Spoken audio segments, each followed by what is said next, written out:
Live from the tank on the campus of the College of Staten Island, CSI Sportsnet welcomes you in the coverage of East Coast Conference women's basketball, streaming exclusively on Flow College. In the back half of our East Coast Conference doubleheader, the College of Staten Island Dolphins take on the Firebirds of the University of the District of Columbia. Good afternoon, everybody. My name is Nicholas Pavona, and later on at some point during this contest, I will be joined remotely by my broadcast partner, Joe Foreman. Joe currently is on the way to East Brunswick, New Jersey to take care of a swimming event later on in the day. So for now, I will be on the call solo until Joe joins me later on. And this is a really big matchup for the two teams here today between the Dolphins and the Firebirds.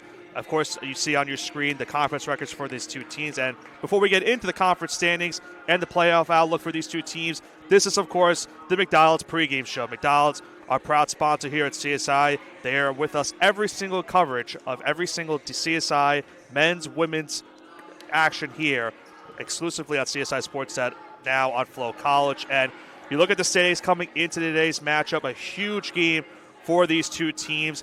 Based off of what happened yesterday, initially going into last night, Stack was ahead of both UDC and Staten Island in the conference standings. But with Stack's loss to D'Youville last night, both UDC and the Dolphins leapfrogged the Spartans in the standings. All three teams now have a conference record of 4-8 coming into today's game. So the winner of this game between the Dolphins and the Firebirds will go into fifth place in the ECC standings. The loser of this game will be the first team out of the playoff race. And for these teams, they still have a couple games left on the season, but there's not much time left for either side trying to get into the postseason. So a big pivotal game for the two sides. And the last time these two teams met, my broadcast partner Joe Foreman was in Washington when these two teams met. And, you know, you look at what happened in that game, the Firebirds only needing just 6 players in that matchup. The Dolphins, it looked like at points in times in that game we're going to run away with it. But for the majority of this season, we've seen the Dolphins get off to a nice start in terms of shooting. They got 55% shooting in the first quarter. And then after leading by 3 at halftime, the Firebirds went on an immediate 11-0 run. And you look at the rest of the stats in that game, Kyra Rose stands out with 16 points, 10 rebounds. Shunye Edmonds had 10 points and 12 rebounds, both with double figures. Also 6 of 7 from the free throw line. But the Dolphins were just 2 of 6 from the line in the fourth quarter, giving the Firebirds a chance later on in that game. And UDC, meanwhile, at the free throw line, they attempted 13 free throws in that game. They were 8 of 13 during that third quarter comeback. They missed all 3 attempts in the fourth quarter, including the potential game-tying and game-winning free throw. The Dolphins, meanwhile, in that fourth quarter, shot 3 of 16. And coming into this game, you know, you look at the two sides in terms of the stats on the season. The Firebirds just come in with one player averaging double figures on the season. That is Ayanna Ellis, who is not in the starting lineup tonight. I will give you those starting lineups a little bit later on here in our pregame coverage. And she did not play the last time these two teams met, so she's a huge addition back in the Firebirds squad coming into today's matchup. And based off of what we saw the last time these two teams played and how the Firebirds used 6 players, though it wasn't an efficient game for, you know, a lot of the players for the Firebirds, Nakia Smith, Deshani Coleman, and Christian Harris all scored double figures against the Dolphins on December 13th. And most importantly, that trio combined for 14 points during UDC's third quarter comeback.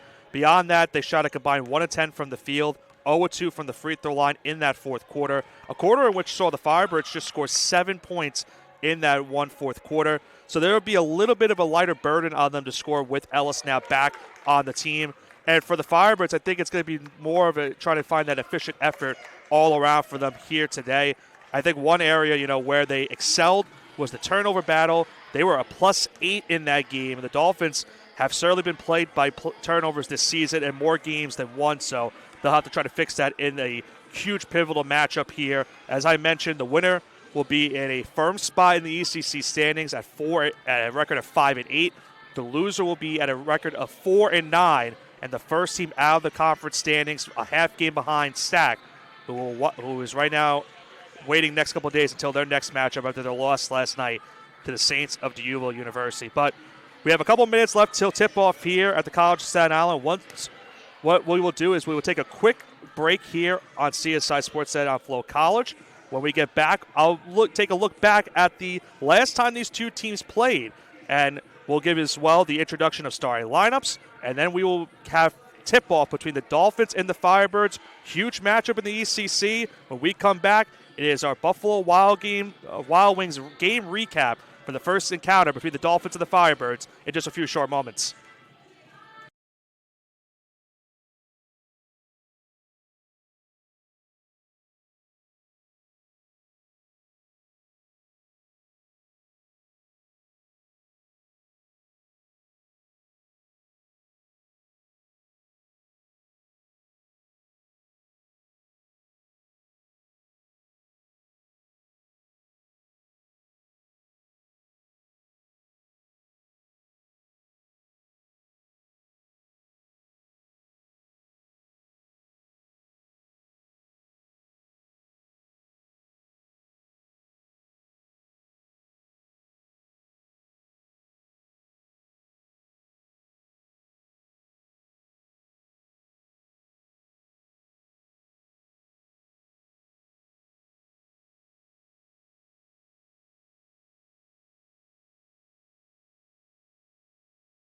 The Kettle Black on Staten Island, a top 5 wing joint in America by Food and Wine magazine. Serving daily lunch and dinner at the bar or on the floor. Perfect for family and group parties with top shelf drink and delicious food. From great times with good friends. Live sports and watch parties. To Staten Island's hottest nightlife. The Kettle Black features live music and DJs weekly. The Kettle Black features daily and nightly food and drink specials. The best Staten Island has to offer is at the Kettle Black. We'll see you there at the Kettle Black, located on 415 Forest Avenue, Staten Island.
Hobra, a taco joint, Staten Island, where we're proud to have shared our family-first spirit with people from throughout New York City and the world. With indoor dining available both at the bar and on the floor. Or step outside for additional seating and an outdoor bar. Serving beer that's crisp, ice cold, and worthy of a day at the beach. Cocktails that explode with flavor. And great food made with the freshest and healthiest ingredients available. Events feature food and drink specials. Live music. And the best of Staten Island nightlife. Your CSI Student ID saves you 10% on your dining order at Hobra. Visit us at 412 Forest Avenue, Staten Island.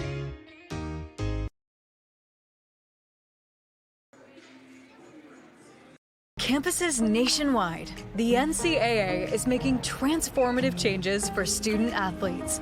While they pursue their biggest dreams, we're launching new initiatives to help them. Life-changing education opportunities are just the start. The NCAA is providing enhanced mental health services. We're guaranteeing scholarships and tuition and expanding access to healthcare. Visit ncaa.org/change to learn more.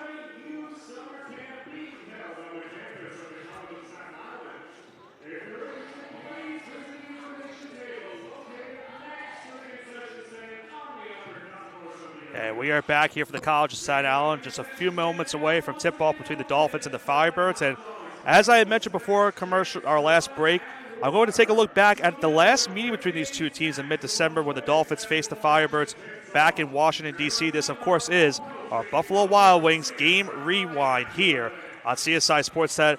We get things started in that game in just a moment. I have to get these graphics off. As I mentioned, I'm solo for this first call. I'll be joined by Joe Foreman later on in the broadcast. We get things started with the Juliana Ditto 3-0 right there. A GD3 for Ditto to get the Dolphins scoring started in that game. Then a long-range 2 right here by Raki King puts the Dolphins up 3. We then see something we've seen a lot this season. Kyra Rose goes up with a shot, gets the and-1 to fall. And something we've also seen already in this highlight package, as we'll see in just a few short moments. How about another GD3? Very long highlight there for Kyra Rose. But here is the GD3 as promised. Knocks down another triple right there in that first quarter. It's then Shunye Emmons right here on the putback. A really tough finish by Emmons right there. Speaking of tough finishes, Kyra Rose in transition gets the lay-in to fall to put the Dolphins up again, to keep them alive. Emmons then knocks down that jump shot right there. And then we'll do some nice post moving right here. Tough post move, and Emmons able to get that one to fall. And then just before the third quarter winds down, the Dolphins keep the ball. They go up the court. It's Dorothy Wiese going up the court and getting the fine and just finishing before the buzzer to end that third quarter. Then to start the fourth, another GD3 for Juliana Ditto. She knocks down that triple. It's then followed up right here afterwards. Another transition lay-in by Kyra Rose to put the Dolphins up by 4 at that point. Ditto not only doing work on the offensive side, she does work here on the defensive side. Block from behind, keeps the ball in possession of the Firebirds with a great defensive play by her right there. It's then a missed free throw by Raki King late in the game for the Dolphins with them up by 1 point. A foul would be called here late in this game. You'll see right here, just 0.6 to go on the clock. And the Dolphins are called for a foul up by 1. Smith goes to the free throw line, misses the free throws, and the Dolphins able to survive and hang on in that game by the final of 57-56. And right now, with the way things stand in the standings, that is a pivotal win for CSI this late in the season. I mentioned for these two teams, they both come into tonight's contest 4-8 in the conference standings. With a win, one team will be in 5th place. A loss will put one of these teams on the outside looking in with just a few short games remaining in this regular season. And I also promised before our last break I would give you the starting lineups for today's matchup between the Firebirds and the Dolphins. Let's start off first with the lineup for the Firebirds of the University of District of Columbia. For the Firebirds, it's number 1, Callista Gaiman, number 13, Nakaya Smith, number 11, Christian Harris, number 21, LaAsia Todd, and number 24, Deshani Coleman. For the Dolphins, number 1, Stitchy Barnes, number 3, Shunye Emmons, number 4, Kyra Rose, number 5, Raki Keene, and number 10, Dana Phelan. Rounding out the Dolphin lineup here today as they take on the Firebirds team. Both teams come into today's matchup coming off a most recent loss. For the Firebirds, a loss in OT at home against Beloit, 72-66 the final. And for the Dolphins, they also are coming off a home loss in overtime in their most recent game last Sunday. A tough game for CSI, a game in which they had a double-digit lead at one point in the first half. The Dolphins falling in overtime, 78-75 to the Wildcats. So both teams coming off a loss in OT in their most recent game. And now looking to get back on track with the game here tonight. They were able to get awarded to be in a playoff position with the Stack loss last night to Uville. So now for these two teams, it's all about taking the opportunity and making the most of it here in this game tonight.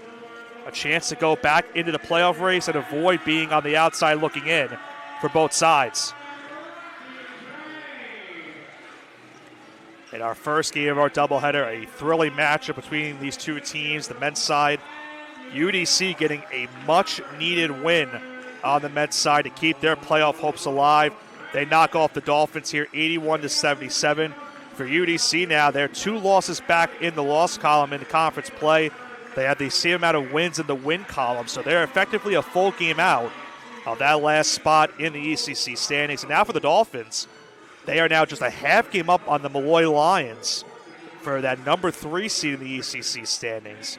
That's something that we will highlight next week here on our pregame coverage when the Dolphins take on Roberts Wesleyan University, another team that is currently fighting for that last spot in the ECC standings. But for the Dolphins here on the women's side, a huge game, as I mentioned a bunch of times already. Both teams looking for the victory here today. The Dolphins come in with a record on the season. Look at that one more moment. Once again, I mentioned it behind myself. Staten Island comes in today 8-16 on the season, 4-8 in conference. UDC comes in today 8-14, 4-8 in conference. So a lot of similarities between these two teams, and we are just about getting ready to be underway here at the Tank. It'll be Leasia Todd and Raki Kane tipping it off here. And the tip is awarded to the Firebirds, and we are underway here from CSI. Right now with the ball is Nakia Smith. Look for somewhere to go here on the early possession. She passes it out to Coleman. Coleman kicks it to the outside to Gaiman. Gaiman once again now with the ball after the pass from Smith. This is now Harris. Harris on the drive. Misses it. Loose ball. And picked up by Raki Kane. Kyra Rose now on the drive. Goes up with it. No foul called. And it's rebounded on the underneath the rim. Dolphins trying to go quickly on the other end. Here's a shot right there. Knocked down by number 13, Nakaya Smith. She gets the things going here with scoring. And the Firebirds lead this one 2-0. A strong start right there for UDC getting the first points of this matchup. Smith knocks down that long range 2. This is Rose. Passes on the inside to Edmonds. Edmonds goes up with it. And she is fouled underneath the rim. We'll see who the foul is called. Might be on number 1, Gaiman. And that's indeed the case. And looking back at the last match between the two teams, we mentioned Nakaya Smith, Harris, and Coleman were all in double figures. Smith with 13, Harris with 13, and Coleman with 11 in that matchup. First free throw missed right there by Emmons. On the Dolphins side of things, they had just 2 players in double figures, that being Kyra Rose with 16 and Emmons with 10. Emmons knocks down that free throw, gets the Dolphins scoring underway. It's a 2-1 lead now for UDC.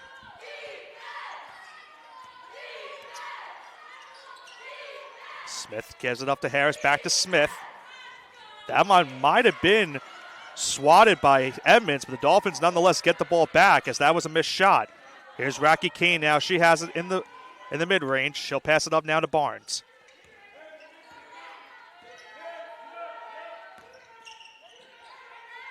This is Raki Kane now. Gives it up to Phelan, or I thought at least she gave it up to Phelan, and she's rejected underneath by Harris. Second chance opportunity. Ball is still loose. Dolphins have to go up with the shot quickly, and they get it off in time, but it was missed by Barnes. Second chance opportunity. It leads to a jump ball.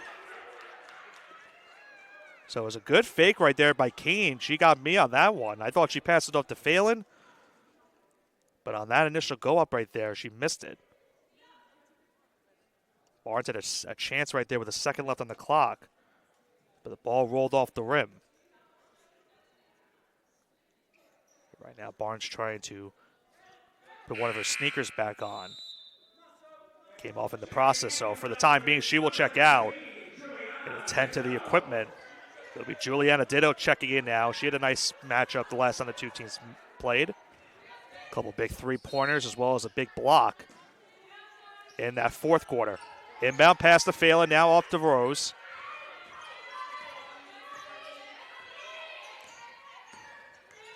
Rose looking for a screen, gets it from Edmonds. Goes on the drive, loses the ball, and it's turned over. Still loose, another jump ball called. This time awarded to the Firebirds. Something that we've talked about a lot for this team this season, we mentioned it earlier, is The turnover numbers have definitely played the Dolphins this season. That's something they've been trying to fix over these last couple weeks. Turnover right there now awards the Firebirds another possession. Gaiman gives it up. Now this is Smith. Smith looking for some help, looking for a screen from Coleman. She gets it from Todd. There's a three-point shot from Harris. That one off the mark. Offensive rebound by Gaiman. That one's off the mark as well. Rebounded by Kane. Kane looking for some help underneath, and she is fouled on that play. That one foul called to Smith. Firebirds Surly voicing their displeasures on that play. Now it looks like right now our live sets are not going for this game, so that's an unfortunate sequence for me. We'll have to hopefully those do appear in the next few moments. Ditto passes it out to Kane. Kane on the drive on the baseline, kicks it back out to Ditto. Ditto for three. Off the mark. And rebounded underneath. That time by Todd. This is Smith on the drive. Hesitation, passes it out. This is a three-pointer for Coleman. That one off the mark, rebounded by Edmonds. Look out over here by me. That one goes out of bounds and a costly turnover for the Dolphins right there.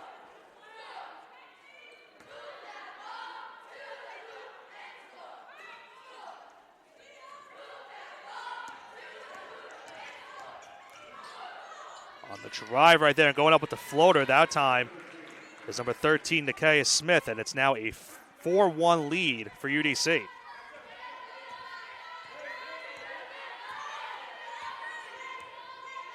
And our next media timeout, looks like I will be joined by my broadcast partner, Joe Foreman. We'll have to set that one up during the media timeout. Racky Kane looking for someone to go, passes it inside to Edmonds. Edmonds goes up with it and is rejected. And if the Firebirds go up quickly, they will have numbers. This is Smith on the drive, passes it out to Coleman. Coleman now on the floater, banks it in off the glass. Deshawnee Coleman gets that one to fall, and the Dolphins will have to call a timeout. It's a 6-1 lead now for UDC. The Dolphins will call a timeout, and we'll extend to a media. When we come back, I should be joined by my broadcast partner, Joe Foreman. The Dolphins trail this game early, 6-1.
And we are back here at the Tank. It's a 6-1 lead early for the Firebirds, and I am joined by my broadcast partner, Joe Foreman, who's now in East Brunswick, New Jersey, after a very quick trip after the conclusion of our men's game. I may or may not have obeyed the speed limit, Nick, but we got here in time for the first media timeout as promised. As Ditto misses that lay-in, rebounded right there by Harris. She goes up the court quickly, goes up with a pull-up jump shot, missed, and rebounded by Edmonds, or I thought so initially, but it's still Dolphins ball. Ah, the left side of the court got you, Nick. Well, she had come down with the rebound and lost it. I don't know. I'll give myself a little bit of a common courtesy call right there. I'm going to try and get our live stats up. Okay. In the meantime, this is Racky Kane gets the screen, or I should say Kyra Rose getting the screen from Racky Kane. Passes it out to Edmonds, now to Phelan. 12 to go on the shot clock. Phelan looking, passes it inside to Edmonds. But a costly pass right there to another turnover for CSI. This is Smith now on the drive. Goes up with it, misses. Loose ball. Rebounded by Kane. Both teams on three. Slow start offensively, but the Dolphins still without a field goal in the start of this game. As Kyra Rose goes up with that shot and is fouled. And it looks like she'll be going back to the free throw line. And Nick, this start is a far cry from what I saw the last time the Dolphins took the court here at the Tank on Sunday against Damon. They were as good as it gets early in that game, led by as many as 21 points in the first half. Didn't come away with the win, but they started very strong. And that's something they've improved as the season has gone on. It has not carried over through the first 4 minutes plus here today. Rose will go to the free throw line for 2 free throws here, knocks down the first one. But you're right, Joe. The Dolphins got off to a great start last Sunday against Damon. And unfortunately for them, it just slipped away for them in the second half and going into overtime. But here to start this game, it's a slow start offensively. As I mentioned, still looking for their first field goal almost 5 minutes into this first quarter. But they now trail by 3 as Rose goes 2 for 2. Rose's free throw shooting has been huge for this Dolphins team. They need her to be efficient, not just from the field, but from the line. Pass here to Coleman. Coleman on the baseline. Looking for someone to pass it to. Gives it up to the cutting Harris. Ball loose now. Still loose. And Phelan comes up with it and forces the turnover. Here comes Juliana Ditto on the drive. Passes it out to Rose. Rose looking for Phelan. Phelan for 3. Off the mark. Loose ball picked up by Phelan on the miss. Phelan goes up with a second chance opportunity and gets it to fall. Well, Phelan is coming off a 20-point effort against the Wildcats in the game on Sunday. She played 40 minutes, was just 6 of 17, but she got off to a nice start from downtown. Scores a couple in the paint there. Big shot right there. First Dolphin field goal of this game. That puts them within 1. This is Eason on the drive, misses, and it's rebounded by Kane. Kane looking for Edmonds on the inside, but a little bit too much on that pass, and it's another turnover for CSI. Well, I said it on Sunday, Nick. The reason the Dolphins lost that game was turnovers. You can look at one play here and there and be nitpicky and find different things they could have changed. It ultimately boiled down to turnovers. Far too many, nearly 30. And, Joe, I do have a funny story once we have our next timeout. Looking down at the rosters, I just noticed something for the UDC Firebirds. Shot right there off the mark, this time from Smith, rebounded by Phelan. Outlet pass now to Ditto. Ditto looking for someone to go, and we'll slow it up. Pass to Phelan. Phelan thought about the 3, now gives it up to Edmonds. Edmonds now goes on the drive and gets it to fall. Tough basket right there by Edmonds. And how quickly the Dolphins have turned things around. A couple of made field goals, and now a lead for CSI for the first time. It's as if they knew you were right on the call with me after that happened. I can be inspiring. It's a nice pass right there. Wide open underneath was Leasia Todd. And it's back to a UDC 1-point lead. And to elaborate on the point I made before very quickly, Nick, I said nearly 30 turnovers. That was in regulation. Yes. They had 33 in the game. That last play went out of bounds. Now in possession of the Firebirds.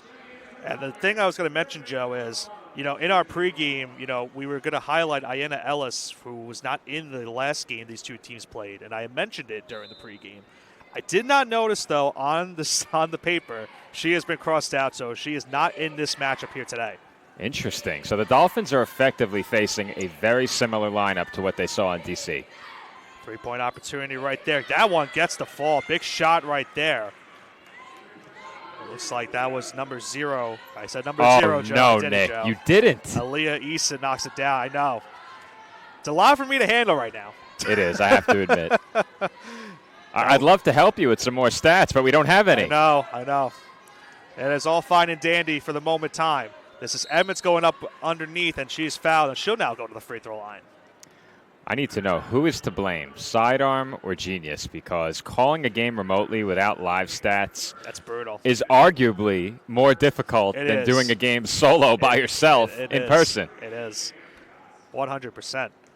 Got to find the pen and paper. Do I have a pen? My knowledge of the game is going to be put to use right now with a lot of this happening. I'm going to try and help you out once I locate my pen. It's now a 2-point game as Evans knocks in both free throws. 2:35 to go in this first quarter. It's a 11-9 lead for the Firebirds. This is Harris with the ball, passes it underneath. This is to Smith. It's Smith with a nice post movement as she gets that lay-in to fall. No pens, Nick. That's unfortunate as well. Phelan off the step back. Misses it on that one. Offensive rebound by Edmonds. Second chance for the Dolphins. This is now Rose. She goes with the pull-up jumper and knocks that one through.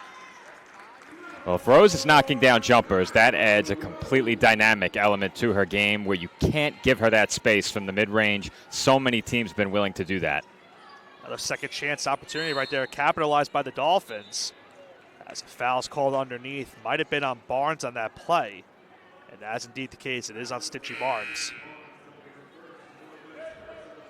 Well, Nick, I'm Googling a basketball score sheet right now, hoping that they have something I can fill out online. They're putting you to work right now. Our live stats during our men's games have been pretty much good start to finish with each game recently. Women's live stats have not worked at all. Yeah. Inbound pass here coming up. Inbounded to Eason. Eason kicks it underneath now to Harris. Harris goes up with it and misses, and it is rebounded by Weesey. Make sure she grabbed it that time as that one almost went out of bounds. This is Barnes now with the ball. Gives it up to Ditto. Ditto now gives it up to Rose. Rose on the drive trying to kick it out to Edmonds. And in the process is fouled. It's now 5 team fouls on the Firebirds. Dolphins will have about 95 seconds to benefit from that double bonus.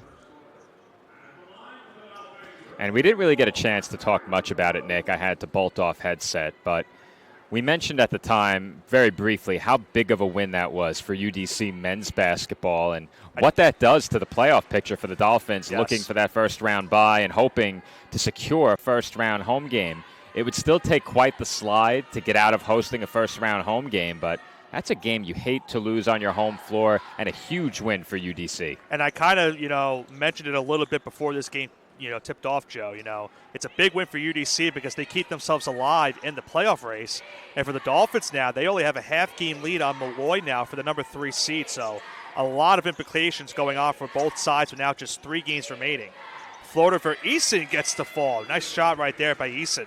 And she made that shot over the Dolphins' most feared shot blocker inside in Edmonds. Edmonds now kicks it out to Rose. Rose kicks it out to Barnes for 3. And Barnes is fouled at the 3-point line. She'll go for 3 free throws coming up. Well, Barnes has shot it a bit better from downtown recently. Not a player who attempts too many threes, but not a player you want to foul on a 3 either. She's just a 29% three-point shooter, has only attempted 31 of them. And something that I wanted to talk to you as well, Joe, about this while I talked about it in the pregame a little bit.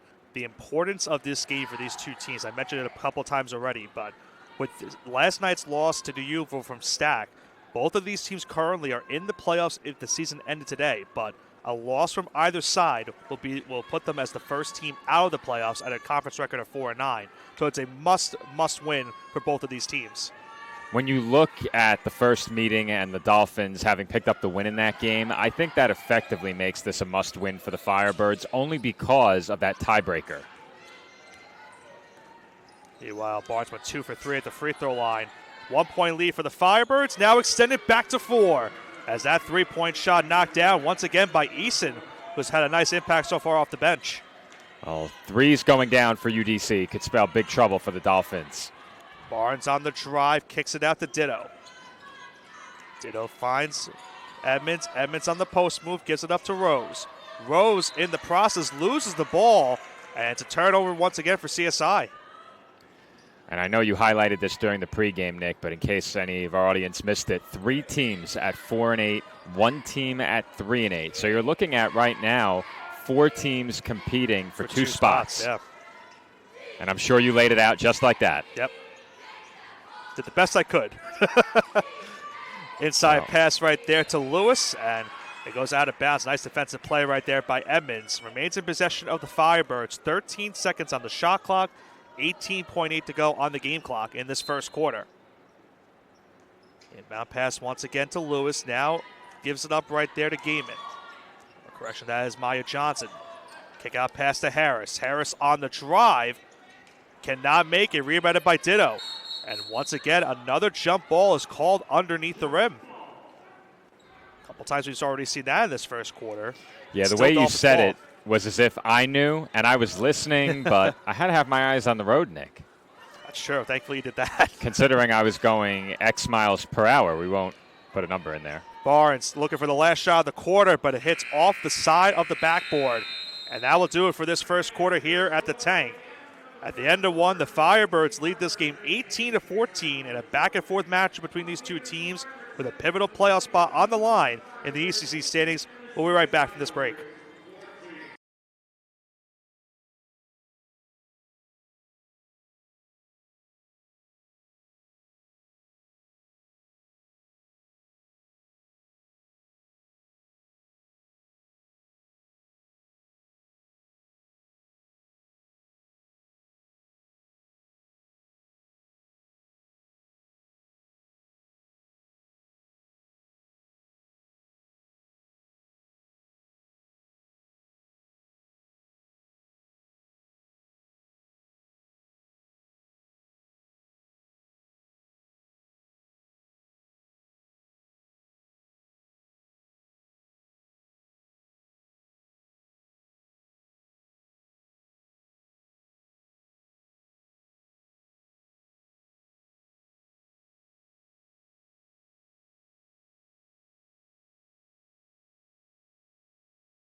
Started the second quarter here at the Tank. It's an 18-14 lead for UDC.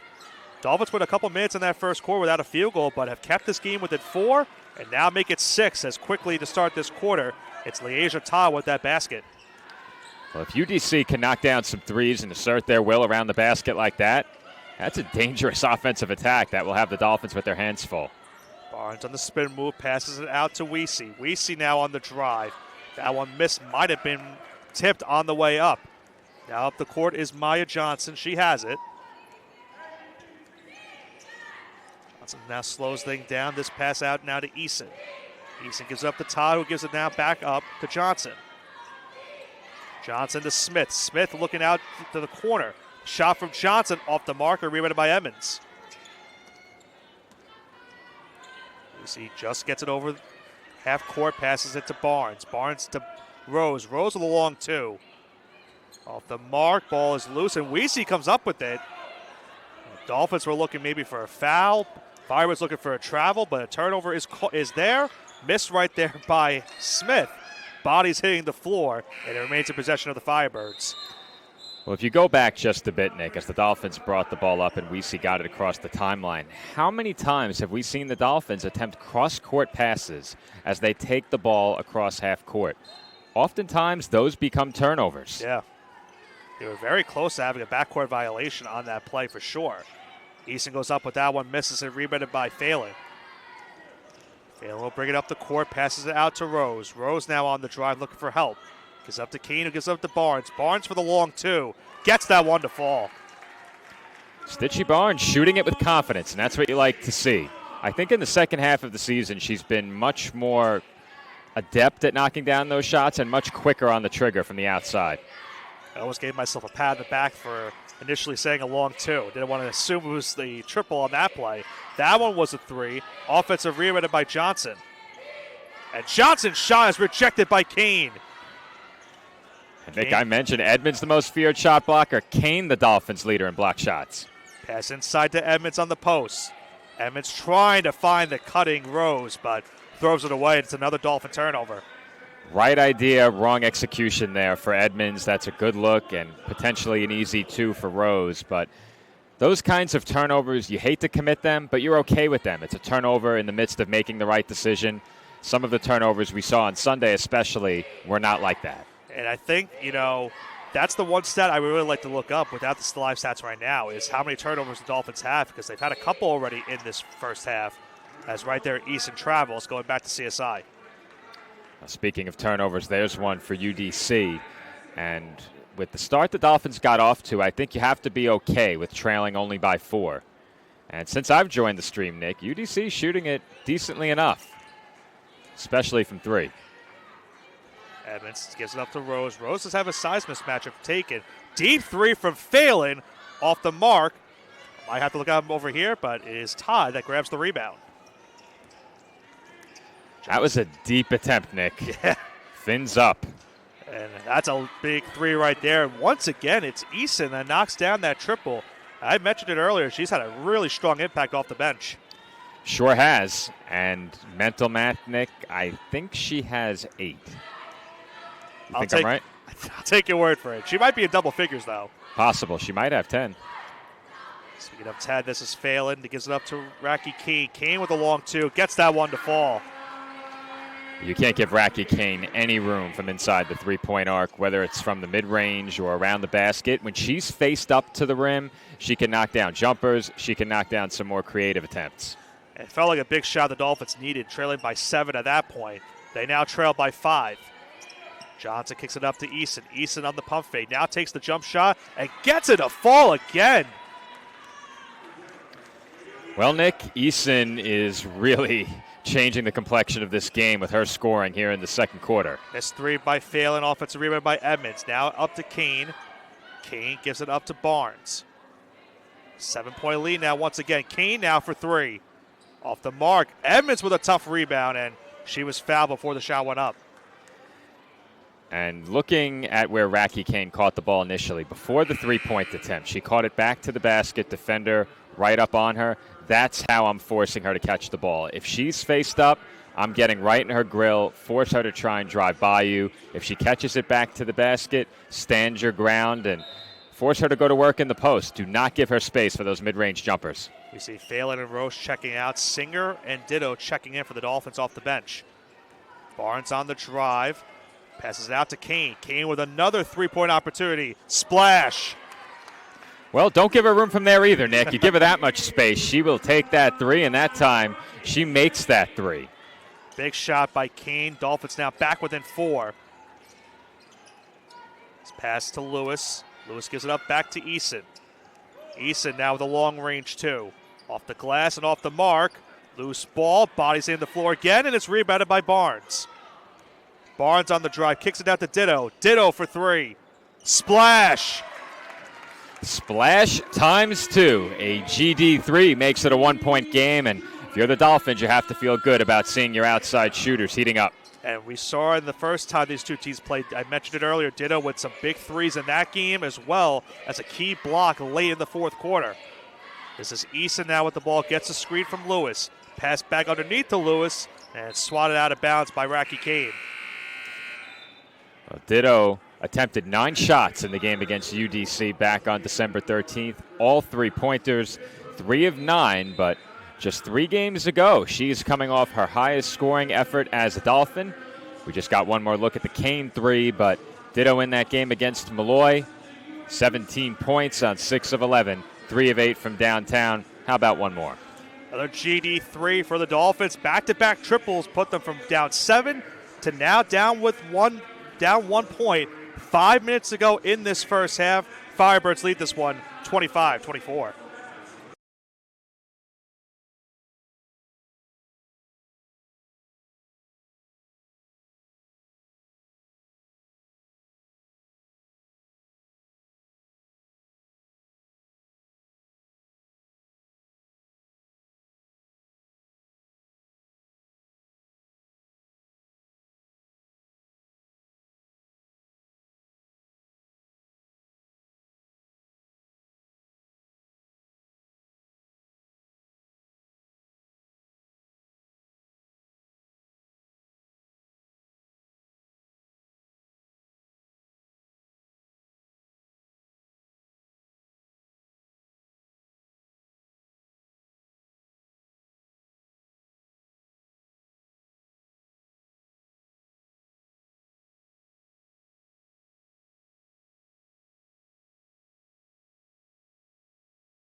Exactly 5 minutes to go here in the first half of this game between the Dolphins and the Firebirds, and 9 seconds to go on the shot clock for the Firebirds. They lead this game 25-24.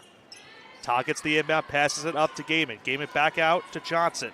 On that play was Smith. It's Smith going up with the shot, and she was fouled on that play. It looks like it will be 2 free throws coming up. Well, UDC has done a little bit of everything so far in this first half. They've knocked down shots from the outside.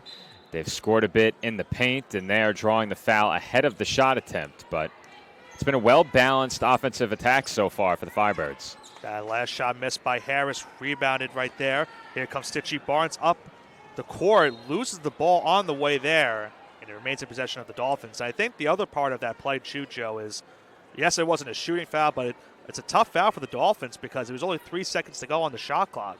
It was the first foul against the Dolphins, but it's a foul you really don't want to commit. Certainly not that late in the shot clock, but they get away with the mistake. Barnes with a long range, too, with the hand. The face misses. Edmonds trying to keep it, but no avail there. It goes back to the Firebirds. That's a tough shot if you're Barnes over the outstretched arm of a rangy defender and comes up way short. And I think the Firebirds were ready for her that time. Asia Todd was credited right there on that closeout on that play. This is Johnson who kicks it out now to Smith. Smith passes it inside to Harris. Passes now into Johnson. Johnson with the reverse lay-in, but no avail, rebounded by Singer. Edmonds altered that shot as well. Ditto passes it to Barnes. In the post now to Edmonds. Edmonds goes up with it and is rejected by Todd. Edmonds got the ball back. Looking for help, gives it up to Barnes. 15 on the shot clock.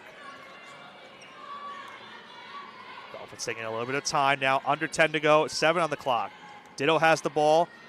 Goes on the drive. Tough defender in Todd, and once again Todd with the rejection. Dolphins not able to get a third opportunity. It's a shot clock violation. Well, Todd has had her fingerprints all over the last couple of possessions defensively, and perhaps some fingerprints on the ball after that block as well. I thought you were about to say on the previous attempt, last trip down the floor for the Dolphins, that she was credited with the block of Barnes, but the closeout is what you noted. Numbers a bit tough to make out on the size of my screen. I'm sure it is. I am sure it is. Well, the door to upstairs was locked. I don't have the monitor. I'm going off a very small screen here, Nick. That is true. Pass right here. This is now Nakia Smith. 10 to go on the shot clock. Smith on the drive. Tough lay-in and almost gets the and-1, but she will go to the free throw line. Well, you have to like the aggressiveness that UDC is attacking the basket with. That being said, at times they've been a bit out of control, and the Dolphins can't afford to bail them out with fouls in those situations. That was going to be a really tough attempt for Smith over 2 Dolphins as she attacked the basket. First free throw from Smith off the mark. We'll have to see what the foul trouble is for the Dolphins going into the second half as well. Might have to text Steph to bring over a stat sheet. You know what? They have to send me one. Tell them to send me one to my work email. That would be great. That would be great. I'll relay the message when halftime comes around. And at halftime, I potentially will be joined by head coach Nicole Sarcone. Sam's the best, Nick. She sent me one already. Oh, all right, never mind. Everyone at hard work here at CSI. 2-point lead now for the Firebirds. Singer passes it inside to Edmonds, back out to Singer. This time now up to Rose at the top of the key. 8 to go on the shot clock. Rose loses the ball, and it's another Dolphin turnover. This is Coleman, kicks it out. This is Gaiman looking now, passes it to Harris, or to Smith. This is now Harris. Harris to Coleman. In the inside to Todd. Now back out to Smith. 7 to go on the shot clock. Smith takes the screen, and Todd is called for the offensive foul. Yeah, no doubt about that one, Nick. But the Dolphins have done a good job forcing UDC late into the shot clock. We've seen it more than once now in this quarter. And after it appeared the Firebirds going on a run might be able to gain a double-digit lead, the Dolphins have a chance to go in front with a 3 or tie it with any made basket. 2:30 to go in the first half. This is Singer bringing the ball up. And you mentioned it, a 2-pointer could tie it. 3-pointer gives the Dolphins the lead. Phelan gives it up now back to Singer, who gives it back to Phelan. Phelan trying to get past Gaiman. Gives it up to Keene. Gaiman Lewis on her. This is now Kyra Rose. Rose on the screen for Singer. 5 to go on the shot clock. Rose on the drive. Again loses the ball, and it's another Dolphin turnover. Kane looking maybe for a foul call there, but once again, no call. Under 2 now to go, and the Dolphins trailing by 2 in this game. Todd gives it up to Coleman. Coleman will shoot for 3. That one off the mark, and a foul called on Laisha Todd on the rebound attempt against Edmonds. Well, the Dolphins were fortunate there, Nick. I think you said Kane was looking for a foul. I believe you meant Rose, but I couldn't see outside the frame of our main camera. That being said, Rose petitioning for that call didn't get back very quickly, and that gave the Firebirds a chance with numbers if they hurried. So now 1:42 to go. Still a 2-point lead for the Firebirds. Both offenses have cooled off just a little bit these last couple of minutes. Rose on the drive, almost loses the ball, still has it, and now this time does lose the ball. It's another turnover forced by the Firebirds. This is now Harris with it. Harris kicks it out to Gaiman. This one now out to Lewis. Lewis to Harris. Harris now to Coleman. Coleman with the long range too, and gets the friendly bounce to fall. You'll take that if you're UDC. They'd love to go into halftime with a lead, and that's a big step in that direction, now leading by 4. 1 minute to go in the first half. The Dolphins now trail this game by 4. This is Rose looking for someone to go, gives it out to Kane for 3. That one off the mark. Initially looked like Singer was going to get the rebound, but it's taken away by Smith. See if the Firebirds go 2 for 1 right here. Smith on the drive, kicks it out underneath, great pass. But a foul is called on CSI as Gaiman went up for the reverse lay-in. And that foul will earn UDC a potential 2 for 1, depending on where the rebound goes on a potential missed free throw. But they get a shot up in time with about an 8-second differential between shot and game clock.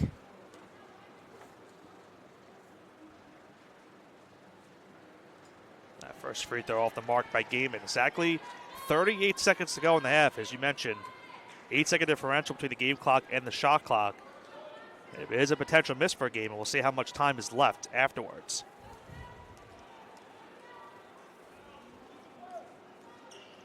Second free throw does fall, and the Firebirds once again have a 5-point lead.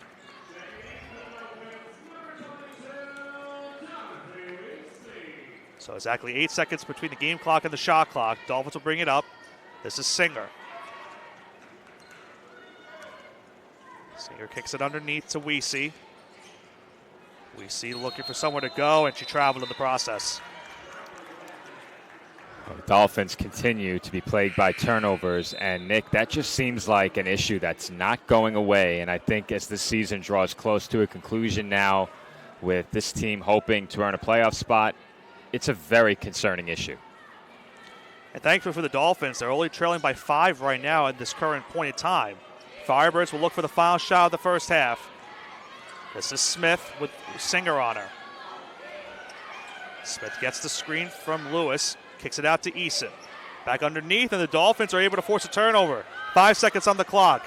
Edmonds brings it up the ball off the court, but is not able to get it in time. She does get the shot off in time, but is not able to make it. And that is the end of the first half here at the College of Staten Island. It is a 29-24 lead for UDC going into the second half. Joe, we'll see if I am joined in just a few short moments by head coach Nicole Sarcone.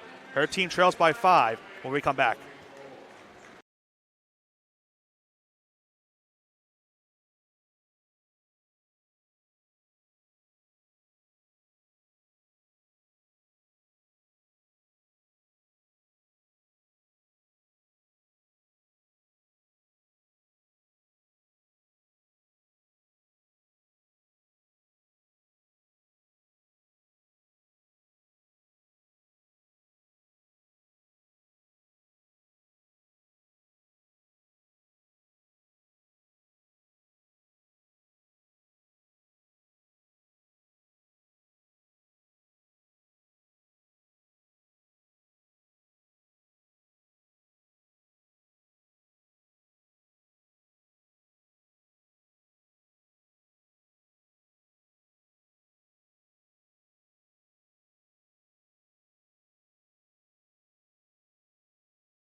All right, we are joined on the court by head coach Nicole Sarcone for a TLC Physical Therapy halftime report. And Nicole, obviously a huge game coming into this matchup for your team as well as UDC. Talk about your team's mindset coming into a matchup like this with a lot of playoff implications on the line. Yeah, I mean, we've talked all week about it's one game at a time. Every game is very important. I actually don't think our energy is showing that we are prepared for this game today and the huge implications that it has. And speaking of this game and how it's gone so far for your team, going into the second half, what is some of the things you're looking to adjust going into that second half? Obviously, the turnovers have been a big factor, but it's only a 5-point game going into halftime. Yeah, I think we need to bring more energy on defense. I don't see the same lock-in that we had on Sunday against Damon. That's just a different level of lock-in, a different level of togetherness, a different level of being on the same page as a group, and I'm not seeing that right now. So we need to bring that energy back to the defensive end of the floor, and I think on the offensive end of the floor, we have to stop expecting fouls. All right, thank you so much, Nicole. Thank you for your time, and good luck in the second half. Thank you. That was CSI Women's Basketball head coach Nicole Sarcone for our TLC Physical Therapy halftime report. When we come back from break, it is the second half action between the Dolphins and the Firebirds. UDC leads this one by the current score of 29-24.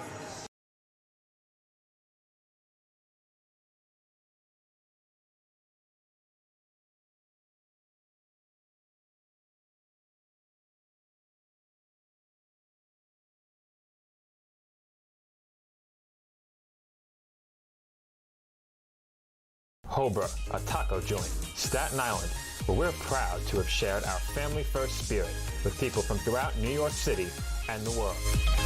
With indoor dining available both at the bar and on the floor.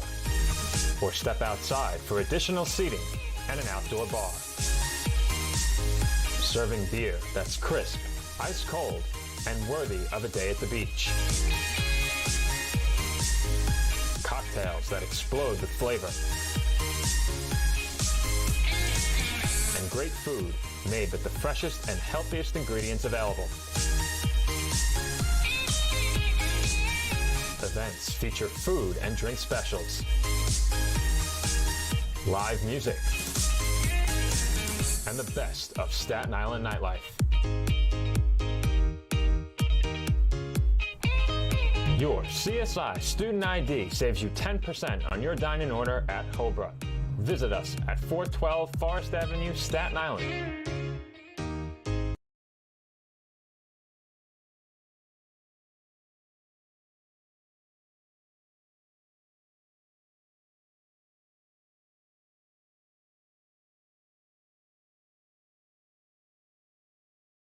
The NCAA sponsors 90 national championships each year, none of which could happen without officials. There is an urgent need for sports officials across the country, as they are retiring 4 times faster than they are coming in, leaving shortages at all levels of sport. The NCAA recognizes the importance of officiating on the student-athlete experience and is dedicated to the recruitment and retention of new officials for all sports. There are many great reasons to become an official. Stay in shape and get paid to do so. Meet new people and build relationships within a tight-knit community. Give back to the sport you love by creating a fair atmosphere and upholding the integrity of the game. Say yes to officiating. Visit ncaa.org/sayyes-to-officiating for more information on how to get started.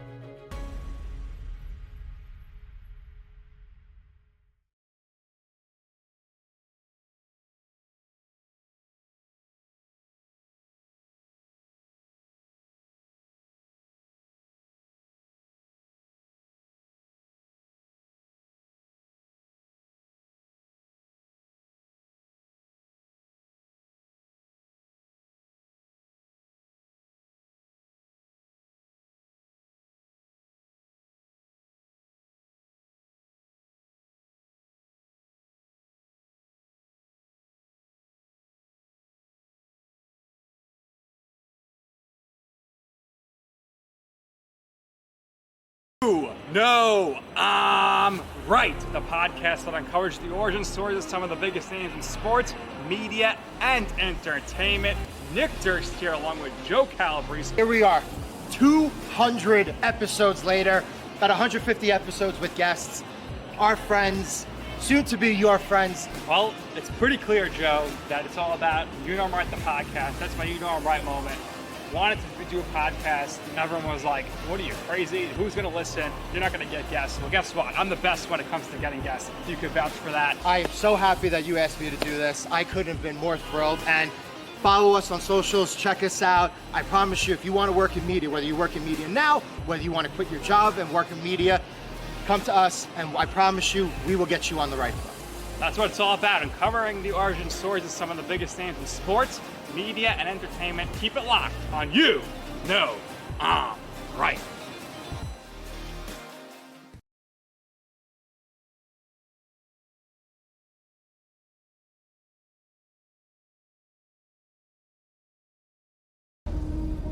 NCAA athletes don't just compete, they make history. Representing our nation with pride and excellence, they bring home the hardware.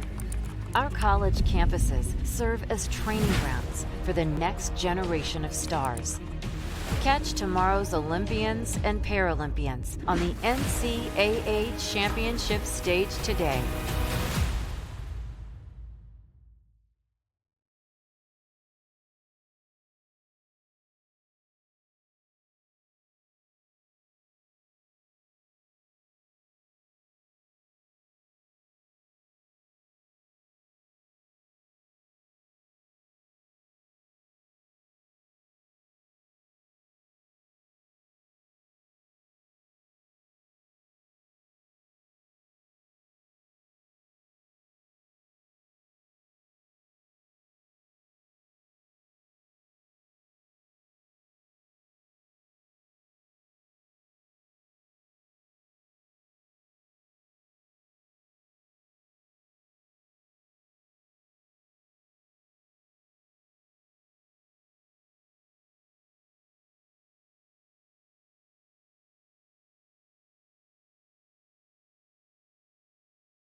All right, we are back for the second half here at the Tank between the Dolphins and the Firebirds. It's a 29-24 lead for UDC heading into the second half. Dolphins, despite the amount of turnovers, and unfortunately right on cue, there's another one right there. But despite the turnovers and all that happening in the first half, the Dolphins still only down 5, now make it 7.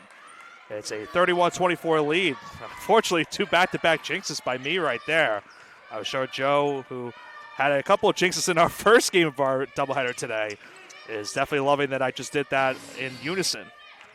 Sure did, Nick. The Dolphins with 12 turnovers in the first half, and I apologize. They've turned the music up here. Yeah, I can hear it just a little bit as Racky Kane misses that one, rebounded by Todd. So we'll hear Joe at sporadic times here in this game. He still will be on the headset with me as the Dolphins still trail this game now by 7, 9 minutes to go in the third quarter. And as we mentioned, despite the turnovers for the Dolphins, Joe just mentioned it, 12 in that first half, it was still a single-digit deficit for CSI, and now a chance for the Firebirds to make it double digits. It's an and one right there for Callista Gaiman. Well, the Dolphins have put UDC in positions to get an early bonus and sent them to the line a few times. We did get first-half stats, courtesy of our stats desk, so we probably shouldn't have pranked Sam at halftime, but no. UDC only attempted 4 first-half free throws, but the Dolphins committed 9 first-half fouls. Make that 4. So, okay. This stat sheet, a little unusual. It was 4 fouls committed by the Dolphins, 9 by UDC. Okay. But the fouls by the Dolphins came at inopportune times. I'm trying to decipher what music was playing behind you. It sounded like some Taylor Swift song, and I won't go into it is, and I may have to relocate, Nick. We'll try and figure out an alternate location for me. Meanwhile, you also outed us for pranking Sam in the process, too. We weren't going to bring that up, I thought, potentially. But nonetheless, the Dolphins now trailing by 10, and a foul is called right there on Harris. It'll be the first foul of the second half for the Firebirds. Well, I think Joe spilled the beans on that one. He made it clear what we were doing. Oh, 1,000%. In still fairness, a good moment as you relayed to me. In fairness, I didn't see where he, officially came back from the bleachers, but did have Sam wondering where he went. Barnes on that one misses. Offensive rebound by Weesey, and she is fouled again by Gaiman. 8:33 now on the clock, and quickly 2 fouls now for the Firebirds. Dolphins trying to get back into this game now, and a lot of the reason why they're still in this game has been from the free throw line. Weesey would now go up to the free throw line shooting 2.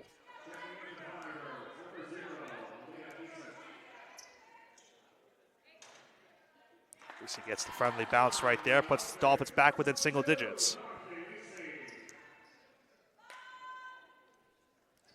Speaking of Nicole Sarcone at halftime, obviously was not happy with the team's performance in the first half in terms of the physicality as well as the turnovers that happened in the first half. And the Dolphins, knowing how big of a game this is, as that three-point shot is off the mark and is rebounded by Ditto. Pass up the court to Rose. Rose goes up and under and is rejected by Todd. Another block in this game for LaAsia Todd. Here comes Smith now with it. This is Coleman. Offensive foul drawn by Weesey. Well, we know Dorothy Weesey can make big plays defensively, but going back very quickly to your conversation with Coach Sarcone, she made a point that I really liked. At times, the Dolphins do get caught trying to draw fouls and perhaps petitioning just a bit too long. That's something to clean up along with the turnovers, but we see a player who can make plays like that for you defensively. She started the second half for this team, as Racky Kane did not start the second half for the Dolphins. This is Edmonds. Up to Weesey. And a foul called on CSI. Offensive foul on Stitchy Barnes. And you mentioned that Todd came up with the block on that shot just a few moments ago. That was her 5th of the game. Todd has been having an incredible game defensively for the Firebirds. Without her presence, have to wonder if UDC would have the lead that they currently have right now. She gets the inside pass with Weesey on her. Goes up with it. And she traveled. Back-to-back strong defensive possessions right there by Dorothy Weesey. And Nick, I apologize if you mentioned it already, but the Dolphins did shuffle their lineup from where we saw it start the game in the second half. That's something of note as well. And not only Weesey in to start the second half, but Juliana Ditto also in to start the second half. This is Edmonds who kicks it up to Weesey. Weesey now out to Barnes. Barnes now to Rose. Rose gets the screen from Edmonds. And another bad pass for the Dolphins, another turnover. For Kyra Rose now, that's her 6th turnover of this game. Todd goes up with it, and a tough basket right there by LaLasia Todd. Well, with what Todd's given you defensively already, if you're getting that offensively, the Dolphins are going to be in some big trouble, now trailing by double figures. Now a 10-point deficit for CSI once again. Ditto kicks it out to Edmonds, who now kicks it out to Rose. Rose on the drive, kicks it out to Ditto at the 3. Ditto now goes inside, kicks it out to Edmonds for the long 2. And a big shot right there for the Dolphins as Edmonds knocks down the long-range jumper. Inside pass to Todd, and that might have been rejected by Edmonds, not sure. Second chance opportunity right here for the Firebirds. It's Coleman. She misses. Todd again gets the offensive rebound and gets the putback. Well, Todd wreaking havoc at both ends of the floor right now. She's been fantastic, and Dolphins need to find an answer for her. Tough to match up in terms of size as well. Well, Joe, in the process of talking about what she's done here in this game, she right now is having trouble getting off the court. She's being helped off the court by some of her teammates, so hopefully she is okay, but a big injury if she is to come out and miss time in this matchup with her team now up by 10. And, Nick, that occurred completely off camera. Was that a non-contact injury? Yeah, it looked like it was. She was having a lot of trouble putting weight on that leg, so that looked like that was the case. Was she limping after the made shot, or did she tweak something going across half court? I didn't see it initially when it happened, but all I saw was her at the at the half court line, and she just had really a lot of trouble walking off, and she had to be carried off by a few of her teammates. So hopefully she is okay, but you have to think that is definitely a non-contact injury because it did not happen in the process of that shot that she just took. So it might have been when she was coming up the court. Inside pass to Edmonds. She misses the first shot. Offensive rebound. This is Rose. She went up and under. She was tangled up, and she traveled in the process. Another turnover for CSI. Well, Nick, even with a change to the lineup, the Dolphins still have not solved their turnover issues. Todd was giving them a lot of problems inside as well, with a bit less size on the floor. And it seems like you plug, one area, and all of a sudden something else comes up that you need to slow down. Inside pass now to Lewis. She goes up with the post move, and she is fouled on the play. Lewis got a lot of minutes in the game at UDC when the Dolphins visited in December and played some key minutes in that game down the stretch. She'll now go to the free throw line for 2 free throws right here. Her team now up 10, looking to make it now an 11-point lead. Knocks down the first free throw. And just basing this off of memory, Joe, obviously with the live stats down, I believe now this is the largest lead of the game for the Firebirds. It's been a strong start to the second half. If we had live stats, I would confirm. Second free throw missed, rebounded by Edmonds. Dolphins will need a really strong push to end this third quarter to give themselves a chance in the fourth quarter. Barnes out to Rose. Rose now to Ditto. Ditto to Barnes. Barnes on the drive, kicks it out to Rose. Rose thought about taking the long range 2. Ditto for 3. Off the mark. And rebounded by Eason. Eason kicks it to Coleman. Coleman misses. Still loose. And it'll be CSI basketball. Well, the Dolphins are going to need to play with the energy that Coach Sarcone talked about at halftime the rest of the way in this game. When the shots aren't falling, you have to try and grind out some points with hustle and effort. Dolphins now with just 4 points to start the second half. Been a slow start to the half for CSI. It's something we haven't noted as well, Joe. The third quarter has been a lot of big problems for the Dolphins this season. Rose with a jump shot off the mark. Loose ball. Tangle up underneath the rim. We'll see if there was a foul called, and there was indeed a foul called. That foul called on UDC. And that will lead to immediate timeout with 4:45 to go here in this third quarter. UDC now has their largest lead of this game. They go into the media, leading this one 39-28.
Back for the media timeout here at the Tank. It's a 39-28 lead for the Firebirds of UDC.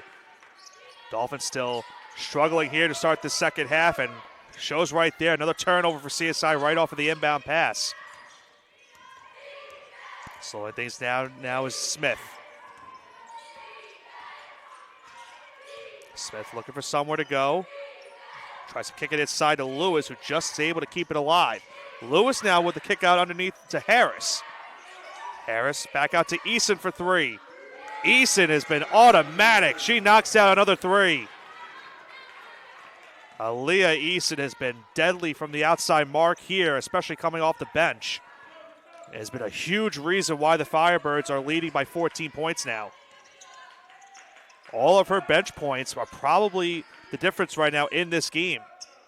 McKee's shot off the mark, offensive rebound by Rose, and she'll go to the free throw line for two.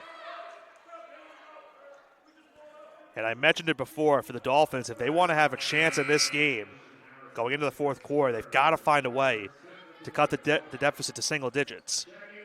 The problem for CSI right now has been something that's been happening for them in the first half. Shots are not falling for the Dolphins, and they've turned the ball over a lot to start the second half. And that first free throw misses for Rose. And we've already spoken about the importance of this game for both of these teams. When this game's conclude, we'll recap the schedule for the teams after the end. Both teams, of course, will have just 3 games remaining on the season after today's contest ends. But for CSI, if a loss would put them on the outside looking in, a half game behind Stack for the last spot in the ECC standings. This is Harris now, or excuse me, this is Smith now with the ball. She kicks it out to Eason for another three. Eason knocks down another three. Aaliyah Eason has been automatic, as I mentioned. A 16-point lead now for the Firebirds.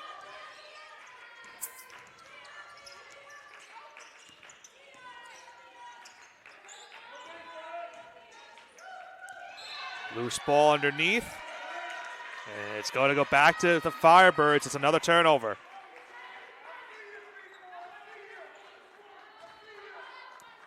The struggles for CSI in this second half continue. The way Eason has shot the ball here in this game, this one might be really tough for the Dolphins to come back from. And now lead of 16 for UDC. Lewis kicks it out to Eason. Eason now to Coleman. Coleman, three-point opportunity for Smith. Takes a one bounce and misses, rebounded right there by Barnes. 3 minutes to go now here in the third quarter. This is Barnes with a pull-up jumper. Gets that one to fall. Big shot right there by Stitchy Barnes. Deficit now cut to 14. Coleman kicks it out to Eason. Eason now to Harris. Harris back out to Coleman. Back out to Eason. Now out to Smith. Gives it back to Eason. Eason on the floater. That one off the mark, and Eason able to come up with her offensive rebound. And a second chance opportunity right here for the Firebirds. Eason gets the screen, kicks it up to Lewis on the inside, and how about Lewis on that play? James Lewis using her muscle on that play on the post, and puts her team back up 16 points. And Nick, we saw a lot of that from her in the first meeting at UDC, and I welcome myself back here, but the music's a bit loud and the internet has been a bit faulty. I didn't exactly think this through as well as I should have possibly. We got through a majority of this game, at least with you on the calls. Weesey missed that floater. Here comes up and under. How about that move right there by Smith? It is now an 18-point lead for the Firebirds. They have been off to a red-hot start here in this third quarter.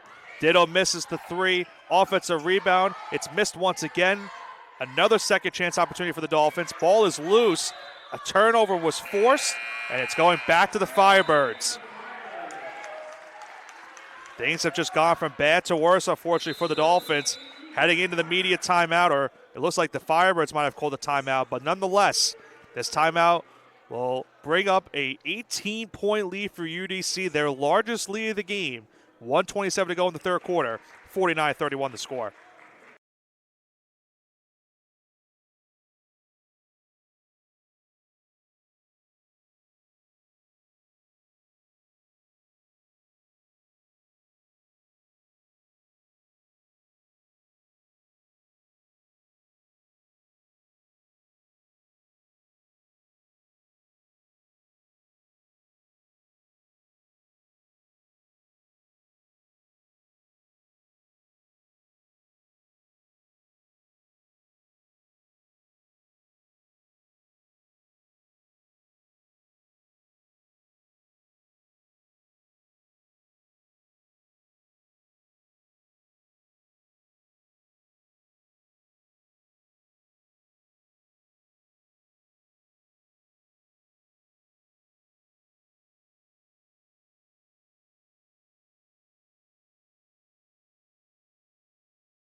.124 to go in the third quarter. Dolphins now trail this game 49-31. Easton for another three. Just rolls out of the rim, and the Dolphins are able to caress it and get the ball now. 1:10 to go. This is now Edmonds. Edmonds bounce pass underneath to Kane. Kane not able to get that one to fall. Rebounded by Harris. The Dolphins' struggles continue here in the second half, in the third quarter. Easton for another three. Again off the mark. And it's Coleman that comes up with the rebound. Dolphins have been outscored 20-7 here in this quarter, if I'm not mistaken. This, again, I don't have the live stats with me. I believe that was the information I was relayed at one point. Floater right there, and Easton again gets it to fall. Firebirds now up 20. Emmons thought about the long two. This is Barnes for three. Off the mark. Ball still loose. And the Dolphins turn it over again as Ariana Davis got the rebound, but in the process of the loose ball went out of bounds. So another change of possession right there as the Firebirds get it back with 23.3 to go in the quarter. This will be Smith now. Firebirds, it looks like, will hold for the final shot of the quarter. They came into this quarter up by 5. They now lead by 20. Smith almost loses it, still has the ball loose. It's Lewis that now has it. 3 on the shot clock, or the game clock, I should say, and Lewis misses that one, and that will end the third quarter. An impressive third quarter for the Firebirds. They were up 29-24 heading into the third. They now head into the fourth quarter with a 51-31 lead when we come back from this break.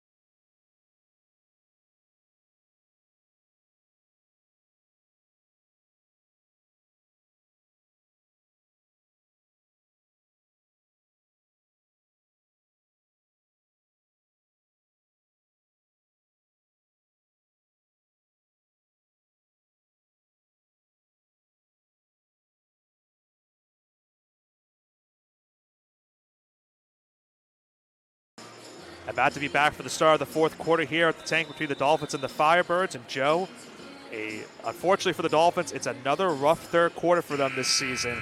They scored just 7 points in that third quarter. Meanwhile, the Firebirds, no pun intended, caught fire and now lead by 20.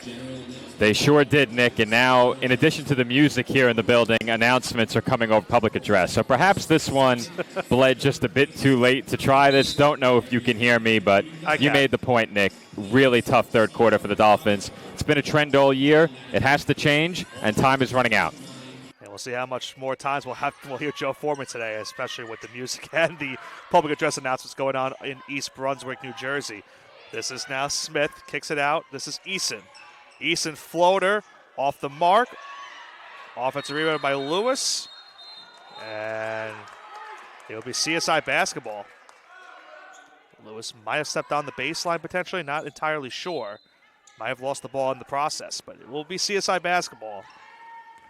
And Nick, we're going to learn a lot by what the Dolphins show us here in this fourth quarter. They need to show something. Even if they don't win this game, they can't quit on their home floor in a situation like this, even down 20. And right on cue, unfortunately, they get an offensive foul right there. And I think, that's something that needs to be noted, Joe, because even though it looks like this one's going to be unobtainable for them to get the win, there's still 3 games left in the season for this Dolphins team, and they're only a half game out of the playoffs after this game concludes. So there's still time for this team, but time is almost running out for them. They have to make the most of these opportunities in these next couple of days, because you look at the schedule after today, they play Roberts Wesleyan next Sunday.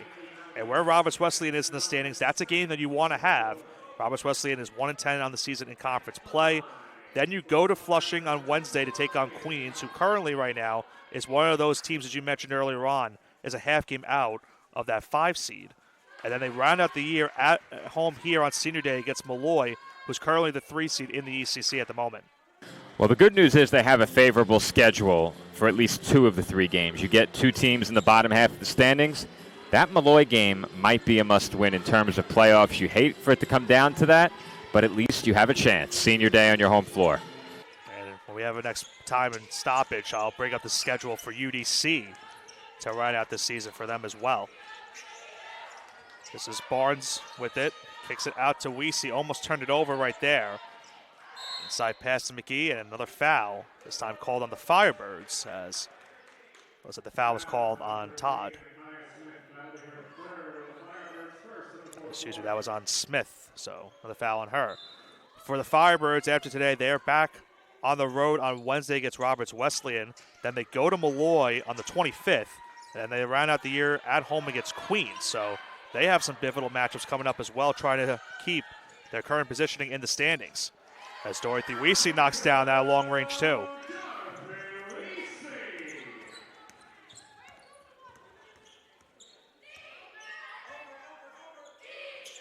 We'll also take a look at some point during a stoppage at the Queens and Stack schedules as well, because those 2 teams now fighting with CSI. Stack will have the 6th seed at the end of the day, and the Knights of Queens College will be just right there. As nice move up and under right there. Ariana Davis gets that one to fall. Johnson will kick it out to Eason. Eason now up to Smith. This is to Lewis. Lewis on the post, kicks it back out to Smith. And Smith knocks down the long range too. Big shot right there by Smith. What has been a really impressive shooting performance here for the Firebirds in the second half. Be very curious to know what their shooting percentage has been in the second half. They've really impressed here. I could tell you, Nick, it's not good. Okay. Oh, UDC's is good. The Dolphins not good. That's what I was talking about. Yeah. Yeah. I had my box score inverted. Okay. There's that shot wrist right there by Smith. This is now Barnes with it. In the process of losing the ball, was fouled on the way to the rim. So I mentioned before also, Joe, we talked about Stack and Queens schedules for the remainder of the year. Stack tomorrow does have a game at Damon. So we talked about the men's side of things for Stack, but the women's side also at Damon tomorrow. That could be potentially an opportunity for the Dolphins to get back to that 6th seed. If Stack were to lose tomorrow, they then round out the year at Malloy on the 18th, at home against Queens on the 22nd, and then round out at Mercy on the 28th. So they have tough games left. They still have Damon. They still have Mercy. That could be 2 more losses based on where the teams stand right now. We'll give the Queen schedule as well in just a moment. This is Phelan now for 3, and she hits that one to fall. I hadn't seen Phelan play the start of the second half, did not start the half. Her first minutes, she knocks down the triple right there. And there's still time, Nick. The Dolphins are not out of this game yet, but they'll have to work quickly and string together some stops. Almost forced a turnover right there. This is Johnson now with it, goes up with the floater and gets that jump shot to fall. They just haven't had the stops, Nick. UDC shot 50% in the third quarter, off to a nice start here in the fourth. Kyra Rose now on the drive, goes up with it, and she'll head now to the free throw line. And I mentioned before the schedule for Queens to end their season. Tomorrow they are on the road at Roberts Wesleyan. They then will play Mercy on the 18th. They then play here. They play at SAC, I should say, on the 22nd. They'll play home against the Staten Island unit, and then they end the year against UDC. So for Queens, they still have 5 games to go on their schedule, Joe. And as I mentioned coming into the day, they were a half game out of that last playoff spot. Well, Nick, I hate to do it with the music blasting, but it is Valentine's Day. Come and get your love playing here. I'm just letting you know that I'm not ignoring you, but the music is picking up, helping. so I will keep my microphone off for the sake of the audience. Okay, all right. Some interesting choice of music here on Valentine's Day. I'll leave it at that. This is Lewis who kicks it out now. This is now Johnson, and she is fouled by Phelan.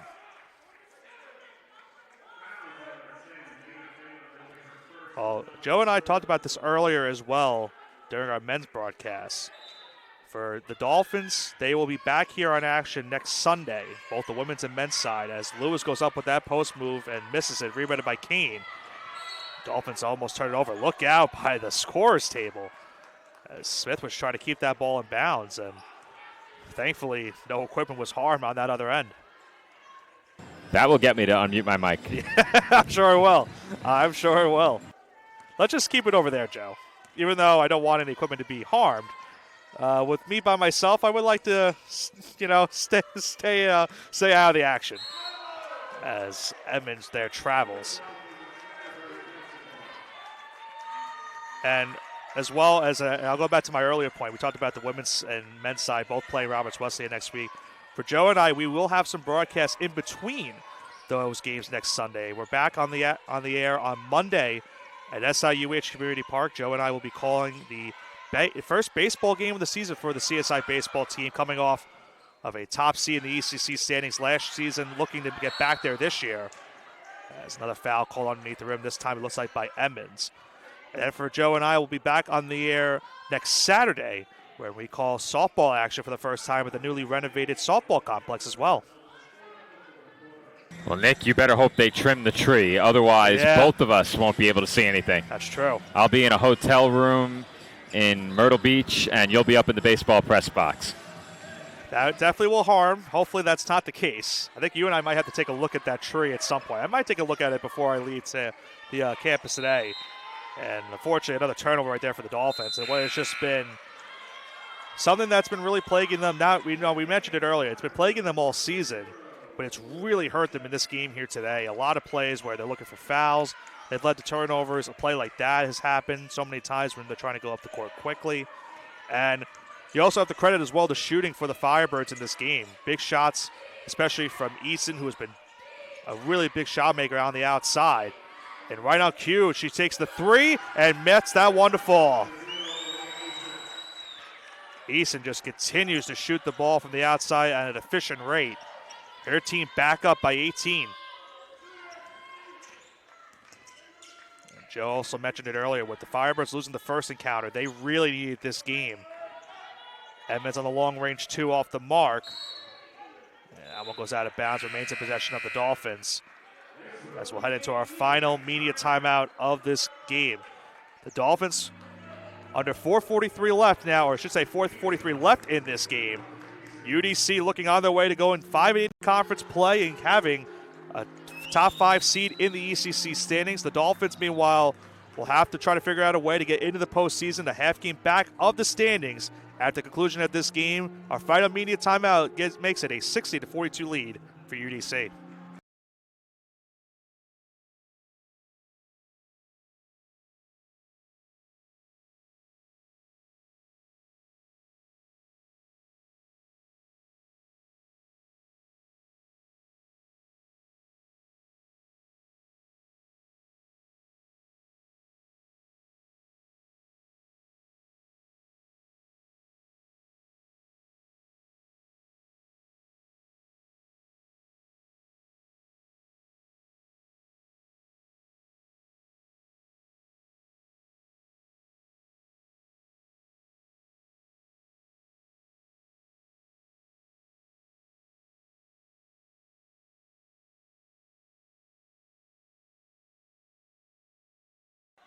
Final 4:43 left of this game between the Dolphins and the Firebirds. UDC leads this game 60-42 as they are a couple minutes away from their 5th conference win of the season. Rose looking to pass this one to Edmonds on the inside, and Edmonds gets the N1 to fall.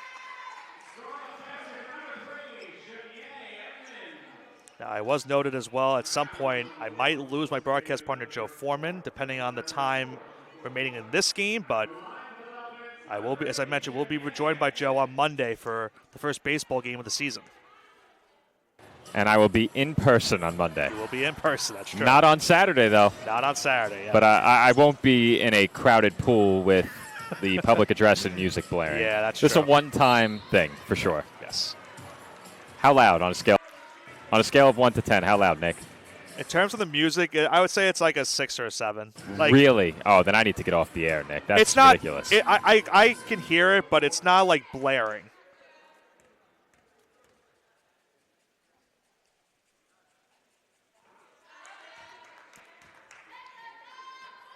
It's been a very interesting broadcast, to say the least, for the two of us. But as you mentioned, we'll be back on the air together on Monday at UH Community Park. I believe the first of many games this season at the Ferry Hawks. Dolphins will also be playing some games at Curtis High School. I'm not sure how that did not get, that was an incredible play by Ditto to keep that one from a backcourt violation, as Rose is fouled and she'll go to the free throw line once again.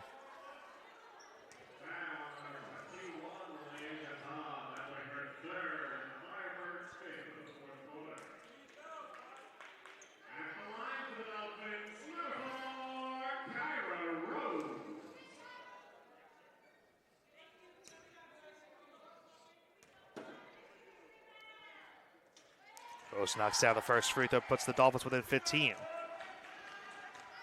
Unfortunately for the Dolphins, it just came to a point where, as Joe mentioned earlier, they just really couldn't get enough stops here in the second half. Especially with the way Aaliyah Easton was shooting in this game. A lot of big three-pointers for her in this matchup. This all coming off the bench, keep in mind as well, as Racky Kane will check out for Stitchy Barnes. But Dolphins now cut the deficit to 14. It just looks like there's not going to be enough time for them to come back in this game. This is Easton with it.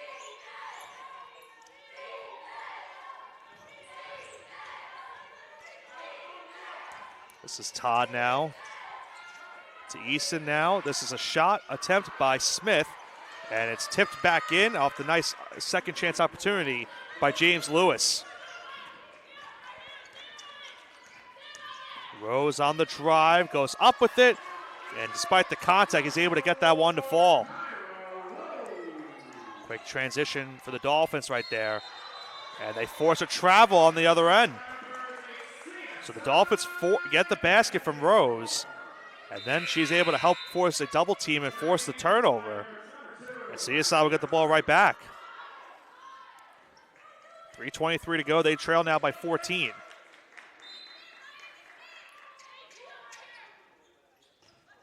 They're looking for someone to inbound. It gives it up to Edmonds. Edmonds now to Rose.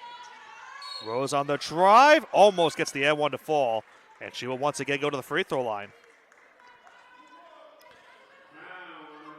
Could have made things a lot interesting right there if she was able to get that N1 to fall. But she does have two big free throws upcoming right here. Could cut the deficit to 12.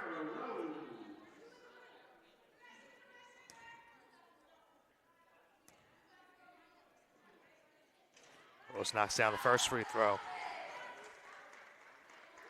And the unfortunate thing for the Dolphins has been something that's been plaguing them too this season. A lot of their games this year, the third quarter has really been a problem for them this season. Another slow third quarter here today. It's a big reason why the Firebirds have the lead they have, as Harris went for the rebound, was not able to get it, and the Dolphins are awarded the basketball. So a 13-point deficit now, and they have the ball once again. Ditto will inbound the ball to Rose. Ditto now has it. Ditto out to Edmonds. Edmonds with a long range 2, and that one gets the fall. Dolphins now back within 11. Joe mentioned it earlier. Dolphins at least trying to show some fight late in this game. Jump shot by Smith off the mark, rebounded by Rose. Chance for the Dolphins to make this a single-digit game. Failing now to Rose. Rose out to Barnes. Barnes on the drive, and a great defensive play by James Lewis as she strips the ball away from Barnes. And I just realized I didn't switch the camera. I do apologize to that, folks.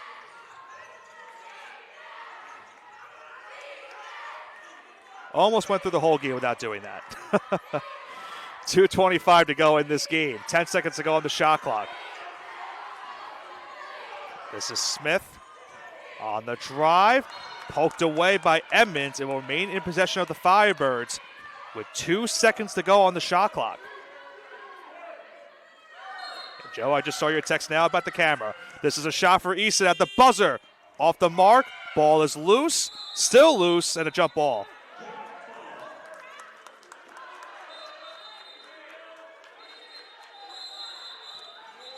Big tangle up underneath between the two teams.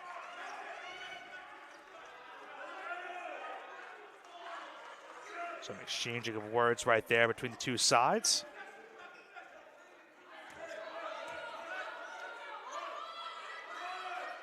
Still a lot of words being exchanged this time, though, from the coaching staff of the Firebirds. And now they will call a timeout. Well, in that whole process, the Firebirds do have the basketball, so they have it now with a full 20. 2:11 to go. And that timeout now puts them now with 2 timeouts to go. Dolphins now trail this game 63-52. Not sure if I still have Joe on the air with me, but if there was ever a time with the music blasting for you, Joe, they have music playing here at the Tank, so that might be the opportunity. Say no more, Nick. Say no more. But I said it before. The game was not over. It would still take a miraculous finish, but if the Dolphins can pull off a miracle, you never really know, do you, Nick? Yeah, you never know. I think, and I mentioned it before too, I think if not for that bad third quarter, who knows where the Dolphins would be right now in this game. Unfortunately, that third quarter put them into a 20-point deficit coming into the fourth quarter. And they have fought back in this fourth quarter. You mentioned it. You would like to see the fight of this team heading into this quarter. They've shown that fight and are now trying to pull off a miraculous comeback. Well, I can tell you where they'd be, Nick, roughly and bluntly. A lot closer. Yeah. That's perfectly said right there, Joe. And with 2:11 to go, we'll see what the Dolphins can do. As I mentioned, it is going to be UDC basketball. After that tie-up underneath, it was a jump ball awarded to the Firebirds.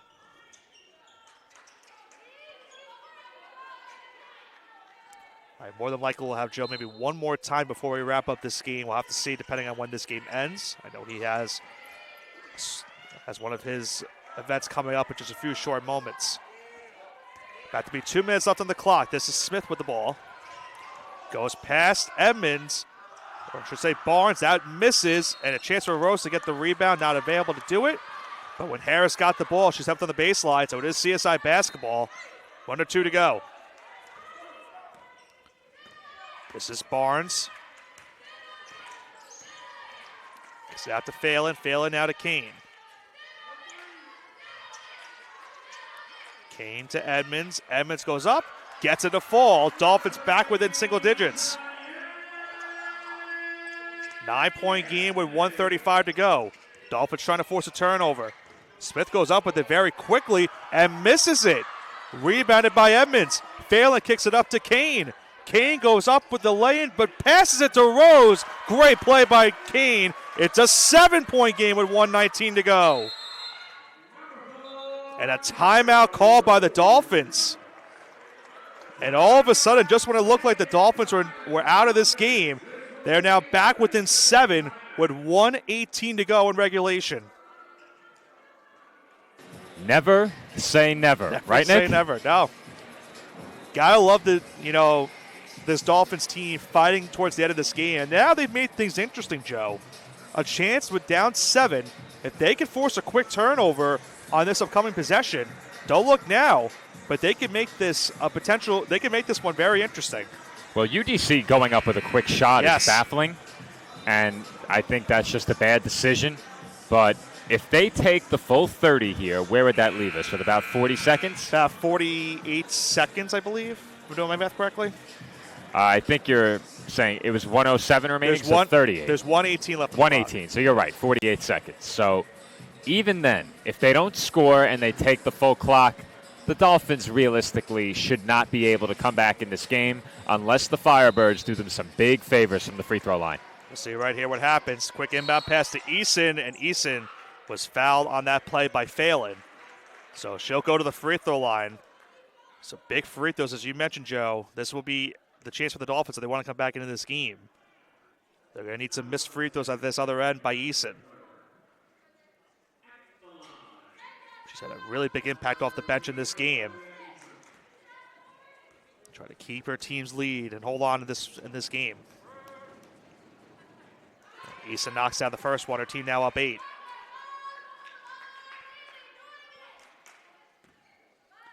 No matter what happens on the second one, Dolphins will have to go up the court quickly. And cool, calm, and collected is Eason. She knocks down both free throws. Her team back up 9 with 1:13 to go. And a quick timeout once again called by Nicole Sarcone. Dolphins now with just one timeout remaining with 1:11 to go in the game. Well, Nick, I think if you're the Dolphins, unfortunately, it appears time has run out. But free throws and missed free throws, more specifically, could open the door, albeit very slightly, late in this game. But the Dolphins are going to need, in all likelihood, a trio of three-pointers. And it's something that we haven't seen a lot in this game for the Dolphins. That as you mentioned, a couple of three-pointers. But if I'm not mistaken, again, doing this off the top of my head without looking at the live stats without having them, I believe the Dolphins only have 2 3-pointers in this game, one from Phelan and one from Ditto. So they would need a couple of them right now. With They're 3 for 9. 13 from 3 downtown. For 13. That was close. Not bad for somebody who had no stats. I'm trying my best. I'm trying my best. 1:11 to go. The inbounder will be Barnes. Barnes will kick it out to Phelan. Phelan, quick 3. That one hits off the front rim, rebounded by Todd. Todd will pass it up to Smith, and she's fouled by Kane. So the Dolphins going for the quick pass on the outside to Phelan. Not able to get that one to fall, and that all might be it for the Dolphins in this game.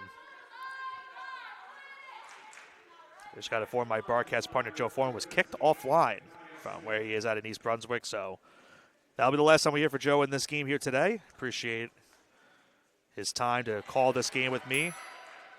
With 1:02 to go, it's now a 10-point lead as Smith knocks down the first free throw.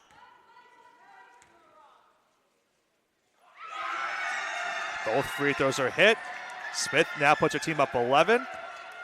She might have hit a milestone on that point as well. As Barnes is going to be able to get the and one on the other end. Do apologize if that is a career milestone for Smith on that last free throw. But her teammates and coaching staff were very happy after that last free throw was made. On the other end, Barnes gets the and one and puts the Dolphins back within 9.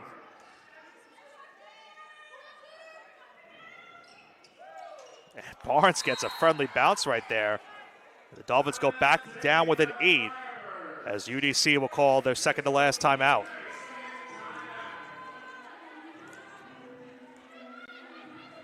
.56.3 to go in regulation.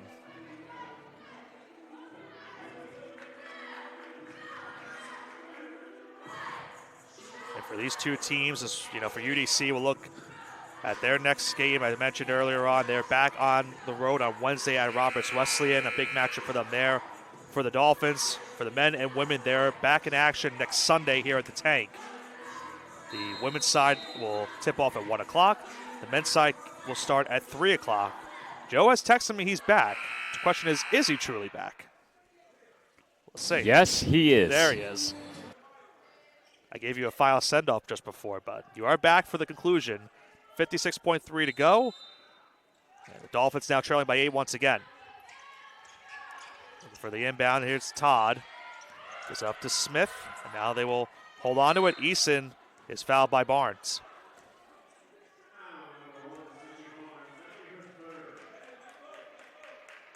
Third foul for Barnes right there. And back to the free throw line is Eason. And I mentioned this too, Joe. I know right now you're not going to unmute, but I'm sure later when this game concludes you will. But Eason has been a huge reason why UDC is going to come out on top with this game here today. A remarkable performance for her off the bench. If I had to guess, she has to be hovering or is over that 20-point mark off the bench in this game. Her team now leads this game by 10. But if not for her shooting from the outside mark here today, you have to think the Dolphins would really be fortunate enough to have that not happen. But Eason has been heroic for the Firebirds in this game. This is Ditto now bringing up the ball. 20-second differential between the game clock and the shot clock. Kane on the post move, kicks it out to Rose. Rose thought about the jumper, now goes up with it, misses it, and it is rebounded by Eason. And she is fouled once again and will head to the free throw line.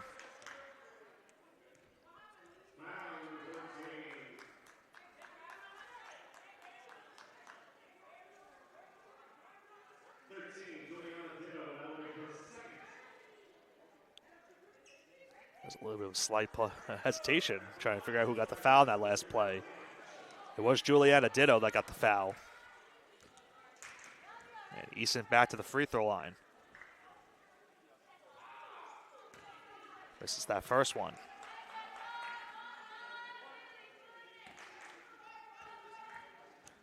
And I'm trying to do mental math now, Joe. I know you're not here at the moment. And now that I'm thinking about that play before, where Smith knocked in the free throws, I try to remember the score. I'll have to look at the live stats after, but I think I know maybe the reason why they were celebrating on the bench, as that three-point shot was missed by Phelan. Another foul for the Dolphins again on Ditto, and going to the free throw line will be Johnson. If I'm not mistaken, I think at that point UDC had 66 points. They might have done the 6-7 celebration on the sideline. Nick, if that's the reason, then I should have signed off sooner. I could be completely wrong. I don't remember what I'm trying to remember what the score was. It's tough not to know what it was without the live stats, but that might have been the case. That very well might have been the case. I feel like I think it was, Joe, because the Dolphins got right back on the other end and they got an and one. Well, disregarding the music behind me, shame on them. I am not a fan of viral trends. I'm not a fan of any of that. To me, it's all nonsense. I just wanted to, I thought maybe it was a career milestone at first, but maybe it wasn't, as Edmonds gets that lay in the fall with 12 seconds left. Dolphins will try to at least force a turnover. They won't be able to do so. And now we'll do it here at the tank, as the Firebirds come into the tank and knock off the Dolphins 71-61 the final. And for UDC now, they now have one of the last spots in the ECC standings with a conference record now of 5-8. They are currently locked into the 5 seed with that 5-8 record. And with this loss, the Dolphins now drop to 4-9. They are now effectively the first team out of the playoffs, a half game back of Stack for the 6th seed in the ECC.